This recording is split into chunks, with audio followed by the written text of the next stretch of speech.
ഞാൻ പറഞ്ഞെന്താ അറിയോ? ഞാൻ പറയും 2022 റൂള് ഏത് ഫിഫ റൂള് വന്നതിന് ശേഷം നടക്കുന്നില്ല എന്ന് ഞാൻ പറഞ്ഞോളൂ.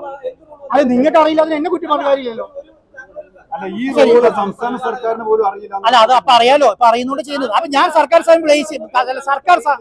സംവിധാനത്തെ ബ്ലെയിം ചെയ്യാൻ ഞാനില്ല, ഒരാളെയും ബ്ലെയിം ചെയ്യാനില്ല. ഞാൻ എന്താ പറയുന്നത്, ഞാൻ റിയാലിറ്റി പറയുന്നുണ്ട്. ആ റിയാലിറ്റിക്ക് ഒപ്പം നിൽക്കുക എന്നുള്ളതിനേക്കാൾ അപ്പുറം എന്നെ കൊണ്ട് ഒന്നും ചെയ്യാനില്ല. കാര്യങ്ങൾ കണ്ടെത്തിയത് താങ്കൾ ഈ ബുദ്ധിമുട്ട് ഇറങ്ങി തിരിച്ചപ്പോഴാണ്. അത് സർക്കാർ ഇതുവരെ കണ്ടെത്തിയിട്ടുമില്ല. അല്ല, സർക്കാർ ഇപ്പൊ അറിയാലോ, അതുകൊണ്ടാണ് അവർ സഹകരിച്ച് ഈ കാര്യങ്ങൾ മുഴുവൻ ചെയ്തു തരാന്ന് പറയുന്നത്. എന്നെ ക്രൂശിക്കുന്നു ഞാൻ പറഞ്ഞില്ല. എന്നെ ക്രൂശിക്കുന്നു എന്നുള്ള പറയുന്നത് എന്തുകൊണ്ടാണെന്നറിയോ? ഒരു മിനിറ്റ്, ഞാൻ ചെയ്ത നല്ല കാര്യങ്ങൾ കാണാതെ നിങ്ങൾ എന്താ, ഞാൻ എന്താ ഇത് എന്താണ് ഇത് സ്പോൺസറുടെ ഭാവി പരിപാടി എന്താ?